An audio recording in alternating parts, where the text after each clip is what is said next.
Bujuginawa, Nanogijik Indigenous Cause, Charles Smith Indigenous Kanamegu, Papashkomanitego Indunjig, Mirade Kea Gapi Nitawigian, Gayabigo and Daima, Papashkomanitagong, Jigi Nishinabe Kwezi Biwashang, Minowagae, Indayawag, Niwin, Abenujiag, Akina Indabenujiag, Udayanawan, Inu Denishinabu Nakazuanan, Miwe Pitain Dagwak, Minowagae, Miu, Gape Kanaman, Gape Gikinu Maui Wading, Ingu Niche Amag, Jeji Gugojamagua, Ingu Wiawa Yakage Jig, Juia Yakoad Inu in the Benujiaman, Chiapitain Dagwak, Ayamoad, Akinawia, Udanishinabu Winakazuan, Miu Bimu Winagowad, Udanishinabu Winakazuan, and Gijinishinabe Minonig. I'll translate that. I wanted to introduce myself in Ojibwe first, kind of get my bearings. My Ojibwe name is Nano Gijik, but people know me as Charles Smith in English. But at work, in the Ojibwe speaking communities, everybody knows my Ojibwe name, Nano. They always go by Nano. In my phones, when I am in my phone, Facebook, wherever, I'll put everybody's Ojibwe names in my phone. Just it's just a good practice for me to always know somebody's Ojibwe name. Like Joel, he's under Majimago Ninjins. In Ojibwe, that it's a crude nickname in Ojibwe, but it's kind of funny for those who speak Ojibwe out there or who understand Ojibwe. If you know, they might get a chuckle out of that one, but I'm not going to translate for that name. Joel can translate that name if he wants to. But no, in my phone, Joel's under Zunge Goneash, his contact, but on Facebook, he's under Majimago Ninjins. But almost everybody's under their Ojibwe names in my phone. It's just a good practice, just so that I always know. And then sometimes I forget people's English names. Sometimes it's really hard to recall that. And then in Ojibwe, I was saying where I'm from, because that's where all my knowledge comes from. Anything that I might know, that's where it comes from. Papashkomanittig, the place of the Bald Island. Really proud of that place. Really proud of where I come from. Always rep it. I'm never afraid to say that I'm from Papashkomanittig, the place of the Bald Island, Fond du Lac. Wherever I go, I tell people, this is where I'm from. Those are my people. Those are where I have built connections in the community, worked in the community, and really strive to belong there and represent that place to the best of my capabilities. Then I said in Ojibwe that I have 4 children, and I'm not sure if the 4th one has been named yet, but my 3 kids, my oldest 3 kids, they all have Ojibwe names, and that's really important to us as Ojibwe people to make sure that our kids are named. I didn't get named until I was 18. Then I went into a sweat lodge and I got another name. That's where I got the name Nano Gijik from, when I went in the sweat. The old man gave me that Ojibwe name, and it kind of changed my life. Really helped. But the elders always say that when we get an Ojibwe name, and I was saying this in Ojibwe, that's what carries us forward. That's what takes good care of us as as the Anishinaabe people, it will take good care of us. That's where we get everything that we need in our lives um, to keep moving. I kind of want to know, how did you learn Ojibwe? That's a good question. Um,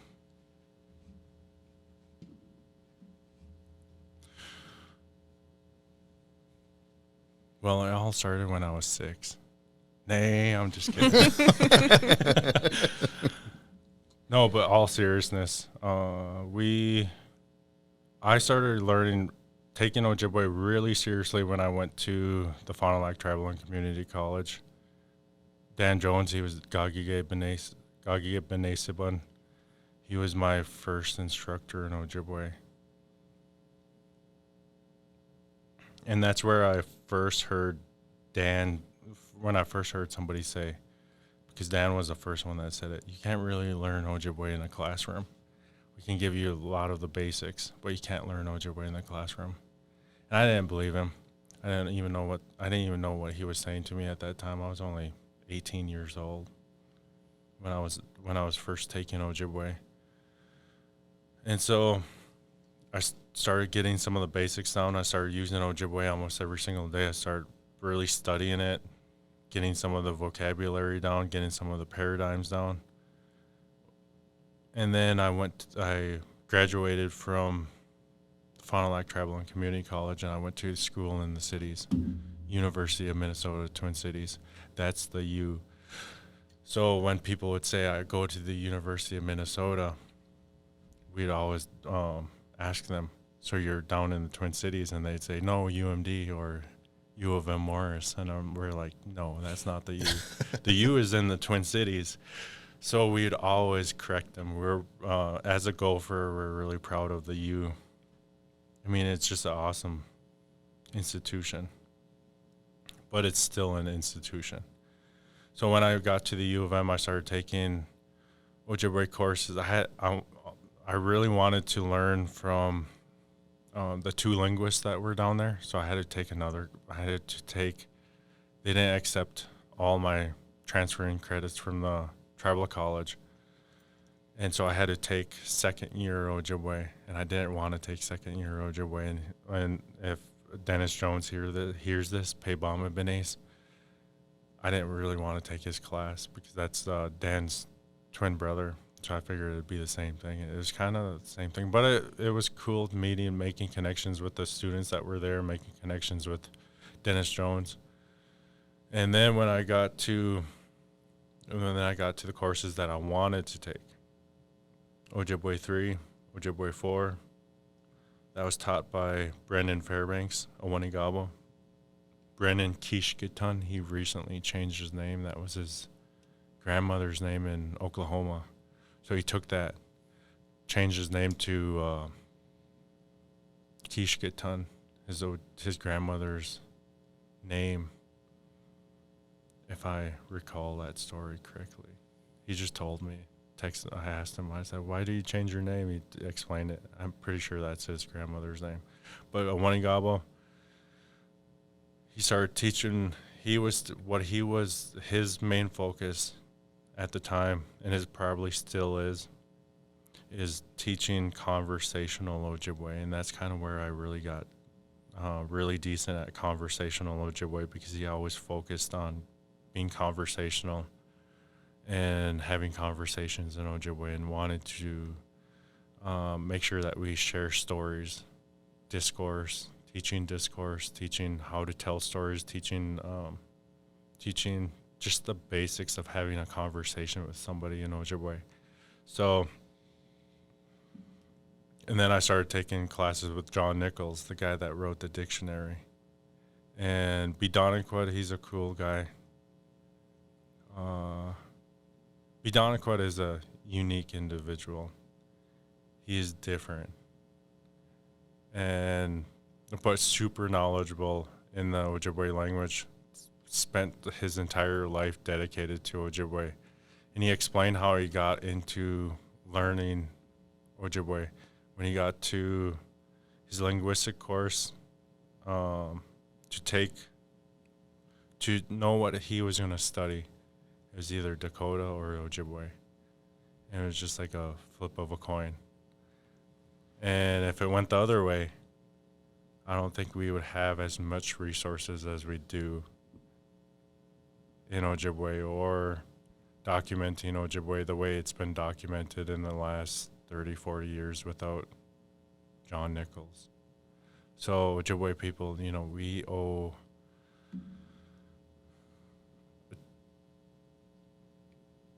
we don't owe anything to John as Ojibwe people, but we should be, express some gratitude for what he's done. Yeah. I don't know about grateful either, but express some gratitude of having that guy just by chance being able to say, I'm going to study Ojibwe, meet the elders in Mille Lacs, and then the rest is history. We're here. We're documenting Ojibwe on a daily basis all over Ojibwe country now, and documenting Ojibwe speaking elders and teaching the Ojibwe language in the double vowel writing system, which is the heck do they call it? The standardized writing system. So the double vowel writing system, it's changed how we document Ojibwe, and it's made it a standardized writing system where it's consistent throughout everything that we do as Ojibwe people, everything that we document, everything that we write down. It's a very consistent writing system, and that's to be on that page now. The sky's the limit from here on what we can document. But what's funny, after going to the U of M for 2 years, I'm in my very last class, Anishinaabe structure. And it was a really unique class. It was awesome. A book about this big, a binder of pages, I don't know, 300, 400 pages, maybe less, maybe 150, but in a binder it's like this much. There's that many pages in there. And John, right when we were getting done with the class, maybe the last week or second to the last week in class, he said, I just want everybody to know this. You can't learn Ojibwe in a classroom. And it finally made sense. What Dan had said to me when I was 18. I was 22 at the time. You can't learn Ojibwe in a classroom. It's impossible. And I was like, I paid all this money up to this point, about to graduate, and this guy tells me I can't learn Ojibwe in a classroom. It's impossible. He said you have to go to the elders to learn how to speak Ojibwe. You have to go work with the elders. You have to go listen to them. You have to go have conversations with them. You have to learn how to tell your stories in Ojibwe. You have to learn how to tell stories to elders in Ojibwe. You have to hear their stories. And that was like an aha moment for me. And then I started working with elders. Mick Ogabwebun, Larry Smallwood, he was like the first elder not the first elder. He was the second elder. The first elder that really took me out, really taught me some of the basics of working with Ojibwe people. The basics, and maybe the most important part, was Neeb, David Abed, over in East Lake. We were doing the canoe project right when I moved back to Fond du Lac from the cities. And what was weird is I moved away for 2 years, and everybody treated me like a stranger. Everybody treated me differently. Everybody wondered why I left and came back. And I kind of didn't feel welcomed in my own community, even though I grew up there. And then I didn't really know anybody. Like I grew up. I left Fond du Lac when I was new to sobriety. I didn't know the people that I hung around in Fond du Lac, probably weren't some of the healthiest people, but some of them were really healthy. the way they were living. But then when I came back, it was a struggle to be back into the community. So when I was working with Neeb, I had another aha moment. He had asked me, I think this was the summer before I actually moved back from the U of M, moved back from the Twin Cities. He had asked me in Ojibwe, Ani Nejichigean, which means, what are you doing? And so I told him, I said, I'm a student at the U of M. I work learning how to, I don't know what I'm going to graduate from the U of M with, but I'm learning Ojibwe. I'm taking courses with the Wanigabo. I'm taking courses with John Nichols. And then I'm taking these other courses. And he walks away from me. What? He walked away from me, and I didn't know what to do. I looked at my brother Bill, and I was like, man, what did I say? He's like, I don't know. I never seen him walk away from anybody. I never seen anybody do, you were just answering his question. And he walked away from me, and I went home. I was overthinking everything. I was trying to think about how did I piss him off? Like, what did I say? And the next morning, instead of being afraid to ask him, I put my ego aside, dropped it to the floor, and I said, hey, what did I say wrong? He said, I asked you what you were doing here today. I didn't ask you anything about your schooling. I didn't ask you if you're a university student. I didn't want to know any of that. I wanted to know what you were doing here. And I was like, dang. And then it kind of clicked, Ojibwe people, our knowledge has been written down so many different times throughout history, with the treaties, with William Warren, with Francis Densmore.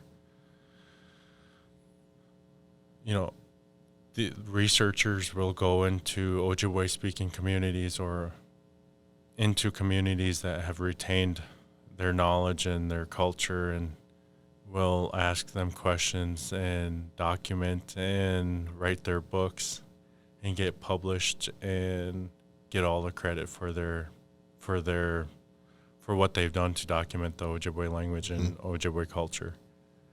So when I was telling him I'm at the U of M, all he could think about was John Nichols, the guy who wrote the dictionary. Wanigabo, who's writing his own books, and Brenda Child, who's researching. She's a really good professor from the U of M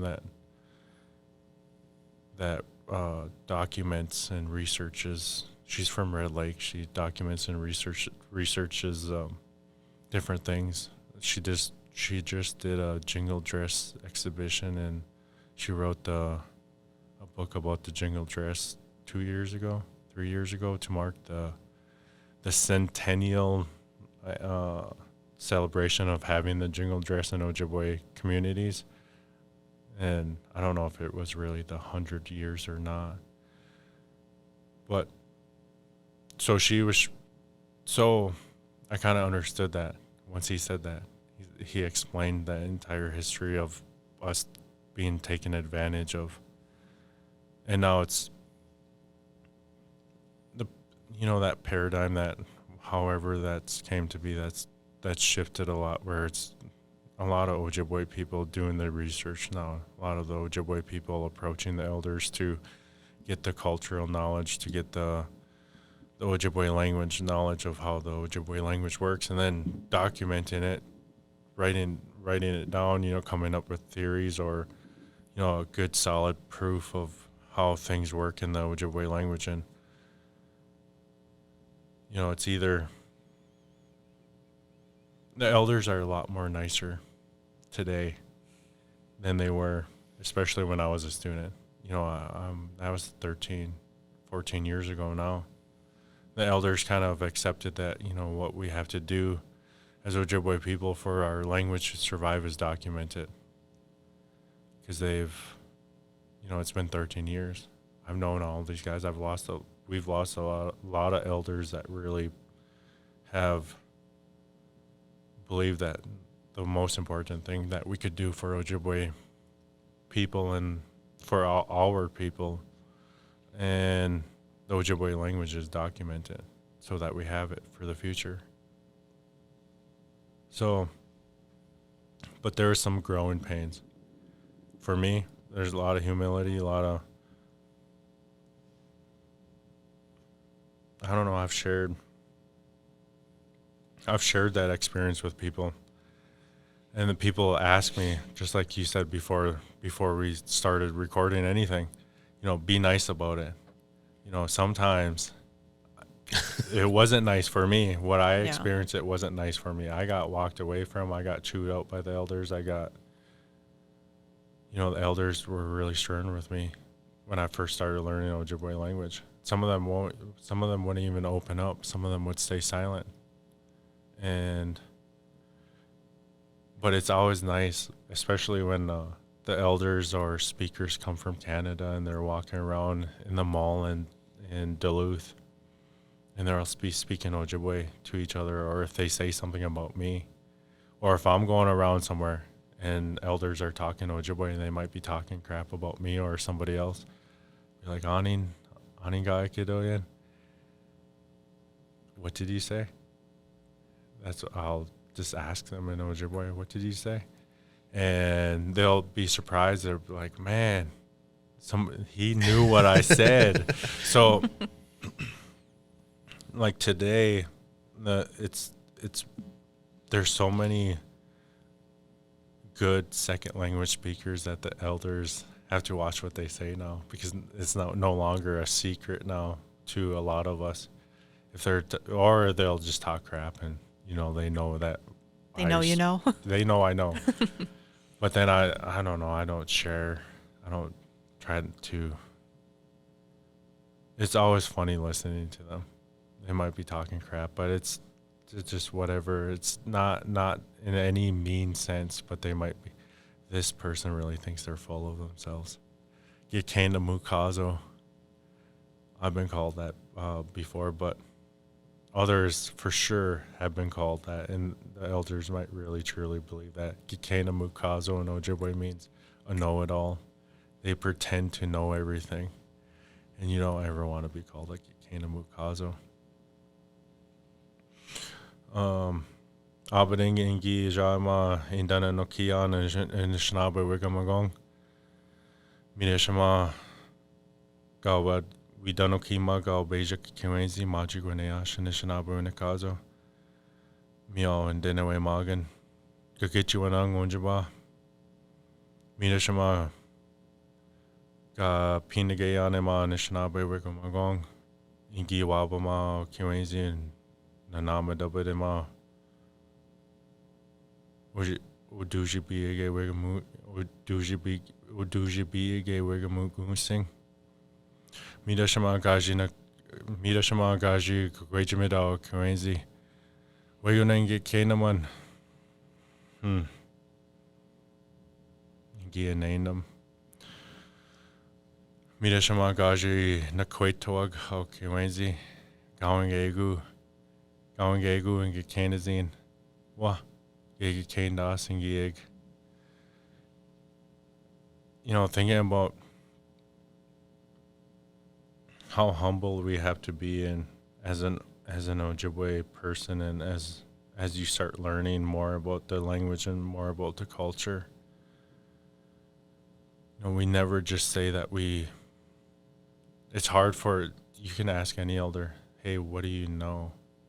Or tell me what you know about this. It's probably culturally inappropriate to ask questions like that to Ojibwe people, because we're really humble in what we might understand about something, because we might in all reality we might only understand like this much about our culture, about our language, about everything that we were given as Ojibwe people. And in Ojibwe, I was sharing there, I said one time I went to work because I was thinking about Gekena Mukazo, being a know-it-all. One time I was going to work and I used to work with an old man named Maji. He's not that old. He's still pretty agile, and he goes around and does sugar bush, skiing, all types of different things. He's really fit and still does a whole ton of stuff for going all over. He's only probably about 60, but he still goes around, does everything. I was going to work one day, went into the cultural center, and I seen Maji sitting in his office, and he said, "Wego Nenge Kainaman, what do you know?" And I was like, man, I was thinking to myself, and it was at an awkward time in my life, and recently just ended a 10-year relationship and trying to get back up on my feet. No, this was even before that. Even before all that, he had asked me that. And so I was thinking about it. Man, I don't really know shit. Except learning how to write all this, doing what we do at work, documenting in Ojibwe. I need him because I could write as much Ojibwe as I can. It might not be the same as how the elders say it. So I know how much I need him, and in order to do my job. I know how much I need the elders. I know how much I need him to do it. I knew how much I needed the U of M to teach me how to do double vowels so it could be consistent and everything that they taught me about Ojibwe.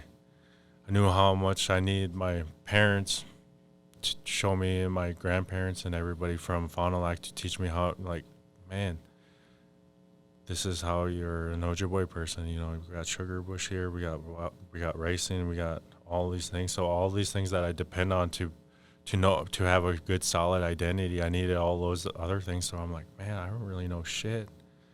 I got everything from everybody else. So I said to him, I said, "Gawangegu and Gekanazine, I don't know anything." And he said, "Well, Gekandas, you're wise." And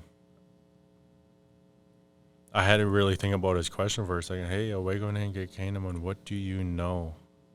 And the elders kind of stress that type of humility with Ojibwe people all the time, always asking, what do you actually know? And it's a kind of a test to see if you're going to be like, well, I know how to do this. I know how to do that. I know how to do whatever. And so always having humility in everything that we do as Ojibwe people, that's really important. And that's kind of something that the elders always stress about and always work with us about. So, I'm just happy, I had that experience, that hard learning experience with Neeb.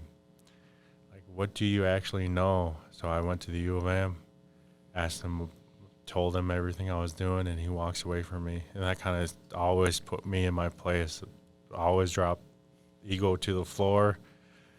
The U of M doesn't make me a better person than anybody else. The U of M might have allowed me to learn a bunch of cool things, but that still doesn't make me special. Doesn't make me anything more than anybody else. Having my own sobriety, having as much sobriety as I have, doesn't make me better than anybody else. Having been raised in a home where I have two parents there all my life doesn't make me better than anybody else. Having my own vehicle, having my own home now, having all these connections where people can have, where my kids benefit from having those connections and having their own Ojibwe names, doesn't make me better than anybody else. So always being rooted in humility wherever we go. So I was thinking about it on the way here. I'm like, man, what? I just don't want to put my foot in the mouth here, sharing. But then at the same time, if I don't share, if I watch, another thing that they always say, Angwam is in, an Ojibwe salutation, especially a farewell one. Or they might check you with it, Angwam is in. I met some Canadians this past weekend at the Ojibwe Language Symposium. I said, hey, how do you guys say see you later in Ojibwe? They're saying Bama P, and I'm like, well, I'm talking to this person on texting and phone call too. And, well, what should we say? 'Cause I'm from Minnesota. I speak my dialect. We say these things, or the way we say things down here. I know you guys say Bama P up there. We like to say Gigawabamin, or we say, and a lot of times we'll say Nagach, which just means later. Gigawabamin means I'll be seeing, I'll see you. Literally just means I'll see you.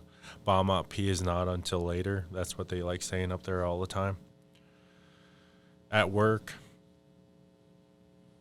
we're in a habit of saying, we'll say Gigawabamin, because that's kind of like the norm. But if I'm talking if I say it, if I do an Ojibwe, if I say a farewell to our elders or any of my employees, I'll say Angwamazin, or I'll say Wayweni Sana, but Angwamazin. This old man, or again Maji, he's not really that old. Let's just say Gije Nabe, middle-aged man. I like to think of him as a middle-aged man more than old man, because he's still really spry. But Maji, whenever we would leave the office, and I got this before he moved to the Wisconsin, and I used to work with Maji up at Misabe Kong, the immersion school in Duluth. We'd always say Angwamazin every time we left. So every time we left the school, every time we parted ways, if it was at work or if it was up at Misabe Kong, we'd always say Angwamazin. And he told me one time, his grandmother would say that every single time that he would go to school. And Maji's from Gagitchuanung, Lac La Croix, one of Joel's relatives, one of my relatives too. So Maji's a relative of mine and one of Joel's close relatives up in Gagitchuanung, closely related to the Beaujays up in Gagitchuanung and Net Lake, really close, separated by water, separated by the Canadian border. But there's a way to get to Gagitchuanung from Net Lake by waterways. Lake Vermilion. Yeah. Yeah, Lake Vermilion. My grandpa used to do that. So we'd always say Angwamazin, which literally means think of everything you do or say. And so coming here today, I was thinking about that too. I'm like, man, I got Kawangegu and Kanazine. I don't know anything on Guamazin. Think of everything I do or say here. Don't say anything that I can't back up. Don't say anything that I don't want somebody asking me about later on. Like, why did you say this? You don't really do that. I'm like, right. Well, if you're going to say something and you live by something, like back that up. So I always think about that. I always think about what I've been taught and what I actually go by every single day. Angwamazin. It's a good practice. And so I was talking to this person from Canada. And I said, Angwamazin. And she was like, man, why would you say be careful? Because that's the way she took it in her head, being learning Ojibwe, speaking Ojibwe, what she's been taught in Canada. I'm like, Angwamazin, that's how we say it though. That's what we say. She's like, well, we don't say that around here. I said, well, you got to ask your elders if you guys actually say that, because you know what? I got that from somebody from Gagitchuanung, Lac La Croix. And that's what his grandmother would say all the time. And then she's like, oh, well, we're going to have to check that out. And Wayweni Sana, another thing that we say all the time at work when we part, Wayweni Sana, the full phrase is Wayweni Sana Bimadazin. But for short, we'll say Wayweni Sana or Wayweni. Some people will say Wayweni. I don't say that. I just like saying Wewani Sana. I got that from the elders in Mille Lacs. We like saying that all. We like I'm from Mille Lacs too, but no. But a lot of my teachings, seriously, I owe a lot to the people in Mille Lacs. Those Panji Gabo, Jago Amikukweban, Mikko Gabweban, Larry Smallwood, Lee Staples, Obizani Gijik, Neeb, David Abed, just Marge Anderson. Just so many elders from Mille Lacs. I owe so much from what they've taught me. So I might say we, like I'm part of them, but part of everything that I've been given as an Ojibwe person is from Mille Lacs. So, and especially the elders down there, my elders that are from Mille Lacs, I mean, they took me under their wing, and so I built a good relationship up with Neeb. And then I met a Mick, and a Mick took me under his wing. And Mick became one of my best friends. Seriously, one of my best friends. When I still miss him. Yeah. I still think about him. He was like one of the first elders that would just text me randomly, "Hey, what's up?" One of the only elders, when we're all talking about him. He was one of the only elders that could talk, at the time, when people had flip phones. He was one of the only elders that could text somebody with one hand. And he would text me once in a while and call me up. "Hey, what's up?" I was thinking every time he called me up, we were going to be doing a funeral. And he's like, "No, I'm just calling to see what's up. What are you doing? Ani Nene Kamaguk? What are you doing? What's happening? Ani Nejichigan." And to start building a good relationship with a Mick, learning more about who he was, and he became a really important role in my life. Like, like my first Ojibwe uncle, I guess. Almost like a father figure. I mean, we were really tight. He was like a really super best friend. I'd text him, I'd ask him questions. "Hey, I really want you to be at this event. Can you work this event for me?" He's like, "Yeah, I'll come up there." So I could rely on him. Like, "Hey, man, can you come up here, do this, do that?" He'd always try to help out. And so all those times I didn't know, at one point he would ask me to bail him out. Called me up one day. And I was his apprentice for 2-3 years at this point. He was teaching me how to do the Ojibwe funeral. I was in Las Vegas, and he calls me up, and he said, "Hey, Kiwi Anishinaabe Maja Wena, do you want to do a funeral?" And I was like, "Man, I'm in Vegas right now." And I was like, "Well, I can check when we get back." I looked at my ticket. I'm arriving in Duluth at like 4 or 5. The funeral starts at 6 or 7. Yeah, I can do. I was doing the wakes for him all at this point. I did the entire wake. He didn't have to do the wakes anymore at this point because I was doing the tobacco talks. I was doing the legend that we tell on during the wake, and I was doing another speech that we do during the wakes. He's like, "I know you understand it. I know you know it." I was like, "Man, I don't know if I know it." He's like, I believe in you. Can I tell him that you'll do the funeral?" And after pressuring me for about 5 minutes, I was like, "All right, I'll do it." So I started thinking about the funeral, and I was drawing blanks, and I was like, "Man, I shouldn't have said yes. And so I texted my friend. I said, "Hey, can you send me the funeral that was written, Lee Staples and Chado Gonzalez, Ombishki Benes, and Obizana Gijik." I said, "Hey, look in that book, and can you send me the pages of the funeral just via pictures, via iPhone?" And they said, "Yeah." So I got the funeral, and I looked at I didn't really look at that book ever. So to come to needing, being grateful that Obizan and Chado, they wrote that funeral down, and I was looking at the funeral. I was like, "Well, Mick doesn't say this, cross this part out. he says it like this, cross this part out. I went through and wrote down the way a Mick did the funerals, and I cross out everything a Mick doesn't say. I mean, yeah, and then reinsert what a Mick actually says. And that's kind of how I learned how to do the funeral. Is he put me on the spot.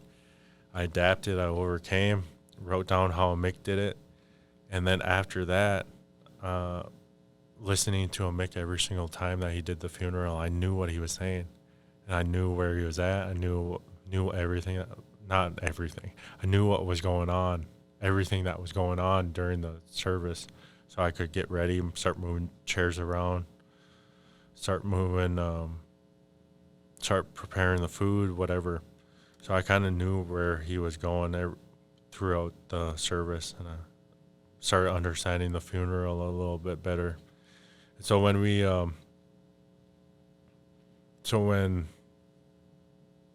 after I did that, I did the funeral. I got off the airplane. I had vertigo.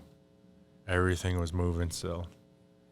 I walk into the gym, and I delivered the wake, all the speeches for the wake, and the ground was everything was moving still. Felt like you're on a boat. Yeah, and it wasn't the best experience ever, and I was like, man, get done. Still stressing about the funeral, still reviewing everything that I wrote down, the way Mick had done the funerals. Stayed up until like 2 or 3 in the morning. Got up at 8 and went and did the first funeral that I ever done. And then I got done.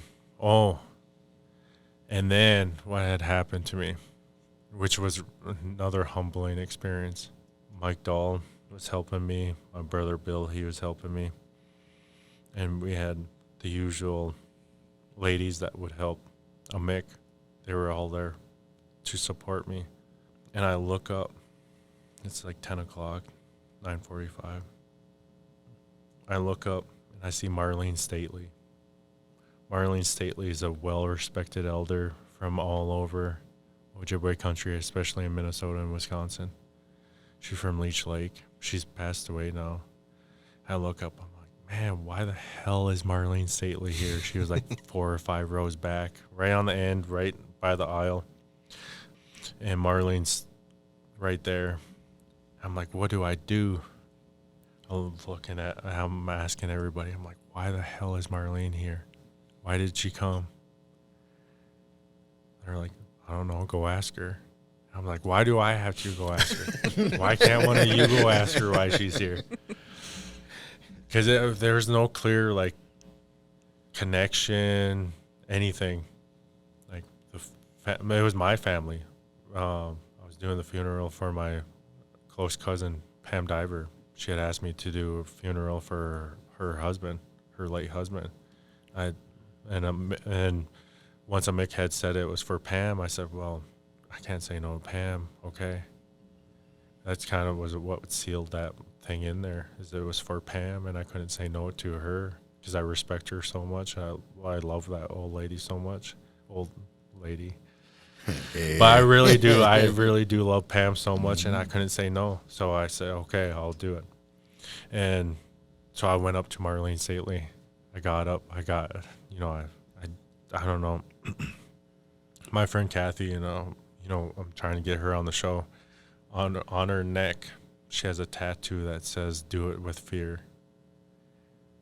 And it's kind of something that I've always done too. So because if you do something with fear, if you're not afraid, or if you do it with fear, nobody can tell the difference. So I went up to Marlene knowing that full well that I'm scared. Why the hell? I'm like, hey, Ani, why are you here? I just asked her flat out. I said, why are you here? And she said, I seen your name on the obituary. Spiritual advisor, the one that's sending that person off. I wanted to see who was doing the funeral, and I wanted to know if you're going to do it right. I was like, man. Yikes. So I get done with the funeral, and I go sit with her. And she said, well, you got him home. And I was like, yes.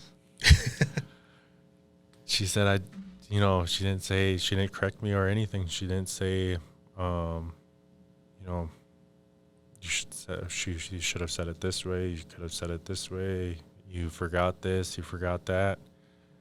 She said, you got him home. So after that, I was like, well, Marlene Stately said you got him home. And I was really, it kind of helped me out. It kind of, I don't know, it gave me a lot of hope that I could do that work. And then I was more nervous the next time that I got asked to do a funeral, because I wasn't asked to do the funeral. Mick was. So Mick said, hey, we got another funeral to do. He called me up a couple of weeks later. It was on Fond du Lac, and he asked me. I did the wake, and at the end of the wake, he said, hey, you're going to send that person off tomorrow, or I'll be here to listen to you. I was like, dang, man, why didn't you tell me this before? He said, I said, you're here. Why can't you do it? He said, no, you already did one, so I want to see how you do it. Next day, I was more nervous than having Marlene there because it was a Mick. And I got up there, did the funeral, and I sat back down. And I was thinking, all right, just like how you do it. So I'm like, man, come on. Tell me something like Marlene did. And he said, hey, make sure you say, give my ma, say ma. And I was like, man. All he did was correct me with one sentence. Make sure you say, give my ma, say ma. You pick up tobacco. You're telling that person to pick up tobacco. I was like, man. And he never said I did a good job.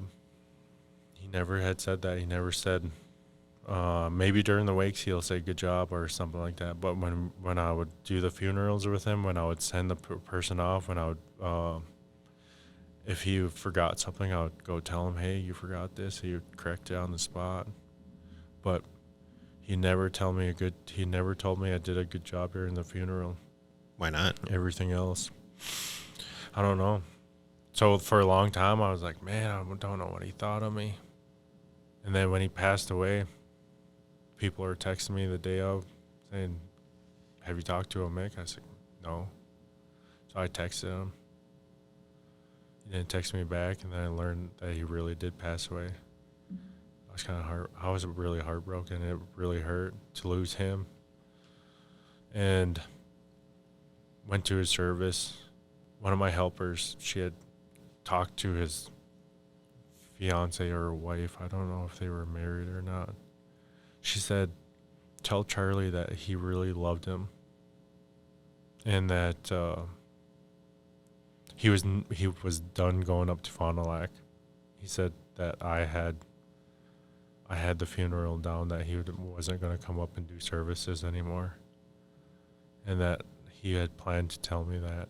I don't know if she said he loved me or not, but just recently, like in October or November, my dad had shared something with me. He's been gone since 2017, 2016. He's been gone for 5 years now. And my dad was talking to me, sharing what he knows. Every time I need something in my life, good advice, I'll go to my dad. Even if I don't take his advice, I just want his advice. I'm like, man, well, I can make my own decisions. I got to make my own decisions. I'm going to stand by my own decisions. I just like having good, solid advice that I can build upon, or take certain pieces of it and say, hey, I'll take that piece and I'll do this. And he said, Mick had called me one day, and he said, I really love your son. He's a good student. He's a good friend of mine. I really love your son. And my dad tells me that, and I was like, it hit me. And then right when I get in my truck, I start crying, because he never told me that. Mick never told me that. I knew he did, but to hear that he called up my dad and said, I really love your son. It didn't matter that he never told me good job. during any of the ceremonies.